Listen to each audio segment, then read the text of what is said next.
Hello, Josh Levenhagen here. Welcome to our Friday Spiritual and Emotional Health Devotional. Okay, real quick before we get started, I want to let you know we're going to start sending you guys children's church material. So what that means is every single week, the teachers usually receive a script, and it's going to have the Bible story in it, the Bible passage, crafts, activities, games. Included in there are some music videos for doing worship time, stuff like that.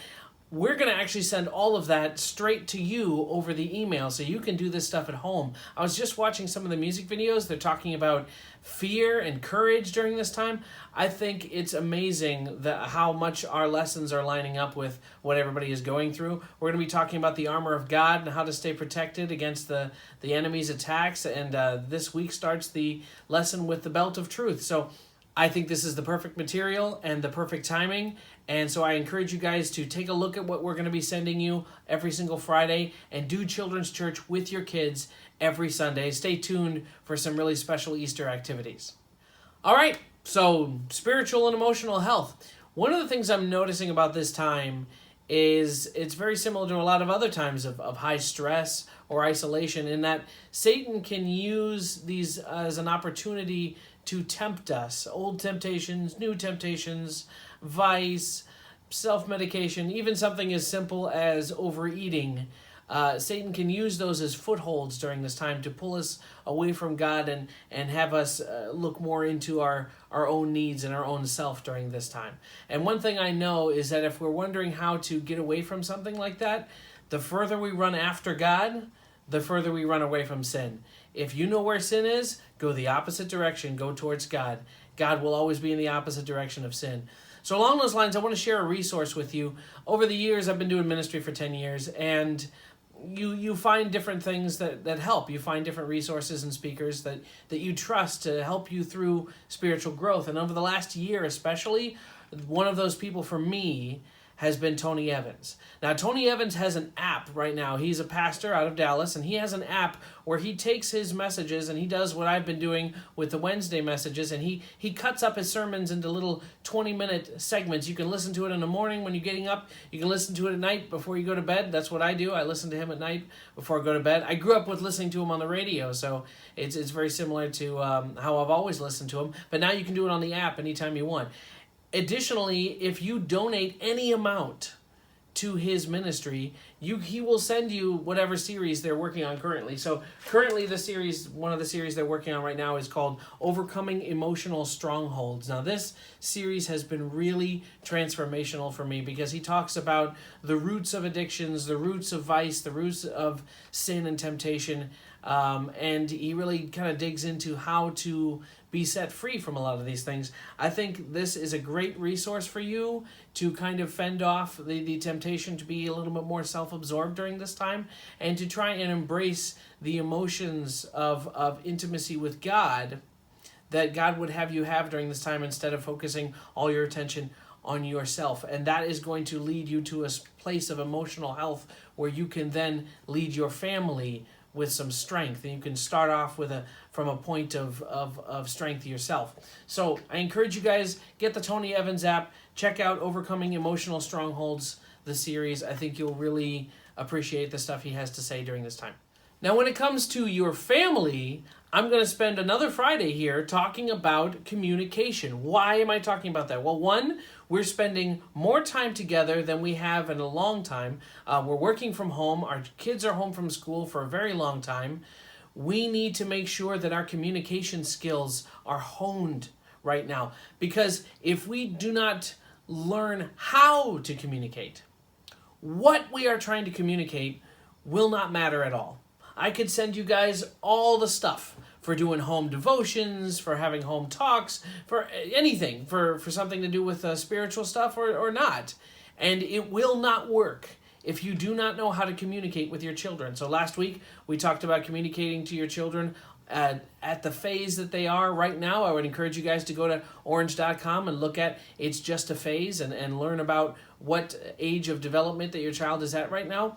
So the next big resource I want to send you guys is Focus on the Family. Focus on the Family is an amazing organization, and they have a lot of materials for parents to use during this time. I'm going to send you an article about talking with your children about the current health crisis, and included in that is a video, a YouTube video, on 7 traits of effective parenting. Again, this is going to be stuff that's going to help you communicate with your family in effective ways and make sure that you're all able to be on the same wavelength with your thoughts and with your emotions with each other. And along those lines, we're going to also start to be sending you guys home stuff from the Drive Faith Home resource that we use. So you guys know that we have the Faith at Home Center out in the lobby, and we've been trying to put out resources about every month. Well, now we're going to start ramping that up. Now we're going to start with making a digital version of the Communication at Home kit.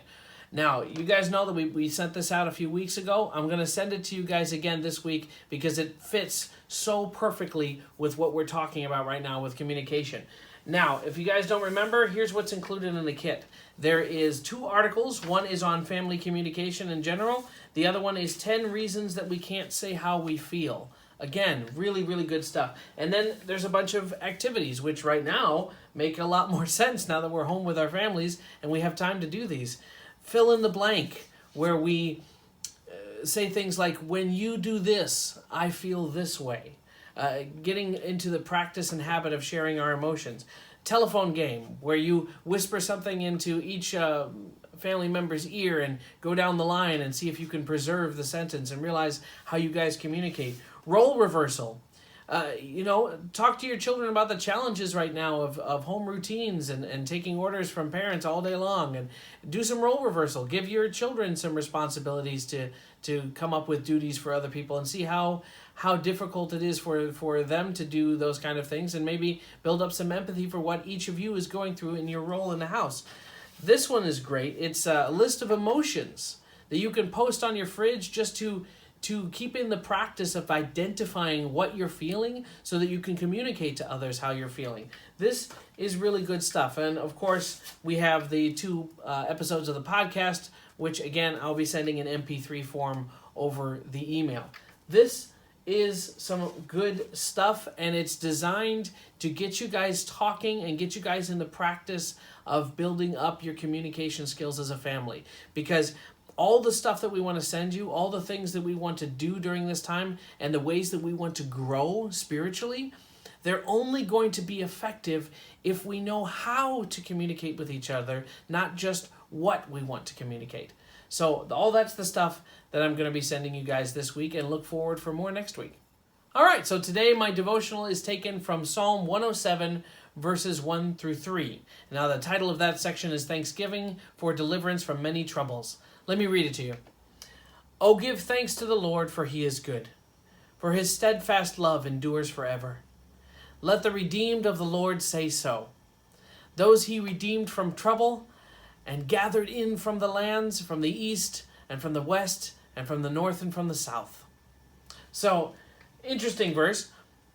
I really like this passage. The entire psalm starts talking about all these troubles that God rescues people from. It talks about snares and traps and situations that people have put themselves in because of sin, and how he saves them from them. And this psalm, I think, speaks not just to physical dangers, but it speaks to emotional dangers that he knew God's people would face in the future. That this concept of the need for a savior, for the need to be redeemed. Let the redeemed of the Lord say so, those who he redeemed from trouble.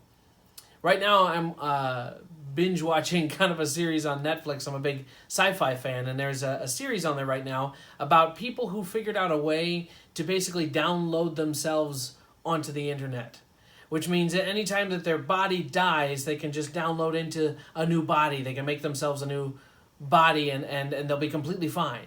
And what that leads to is this elitism of the rich, and this feeling of not fearing death anymore. But then something happens in the series, and that is not a reliable way to preserve yourself anymore. And all of a sudden the fear of death comes back. And what the show tries to communicate is that the fears of our human weakness, that's a part of being a person.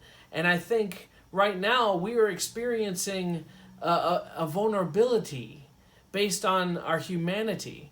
We can get into situations where if we don't feel like we're in danger for a certain amount of time, we start to feel invincible. We start to feel like we've got this. We have the strength to take care of all of this on our own. And the reality is we're not. There are a lot of things in this world that can harm us. And now, as a people, worldwide, we are dealing with a threat to our humanity, a threat to our physical well-being.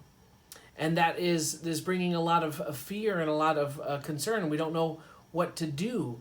But this passage talks about the strength of God to save us from the ultimate threat, which is the threat to our souls. God defeated sin. He defeated the threat and the fear of a spiritual death, of permanent separation from God. He took all of that away. He redeemed us from his people that he's called from every land that is currently facing this health crisis, from the lands to the north and the south and the east to the west.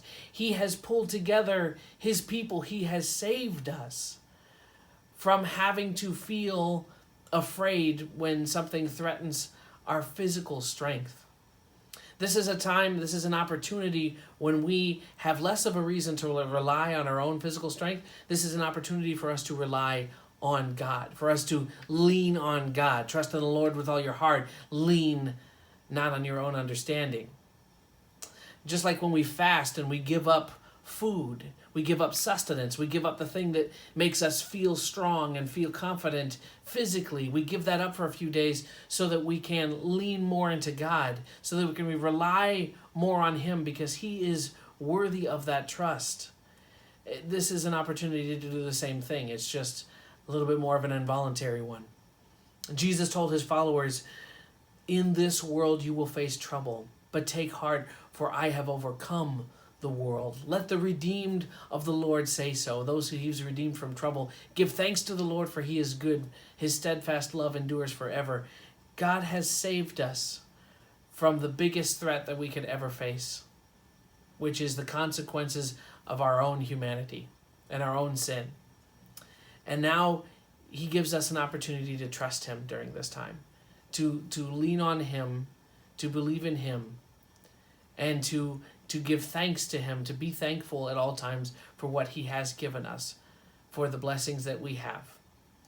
So I would encourage you guys to run after him, run away from sin during this time, and run after him, and lean into him, and trust in him for the strength that you need to continue to lead your families during this time.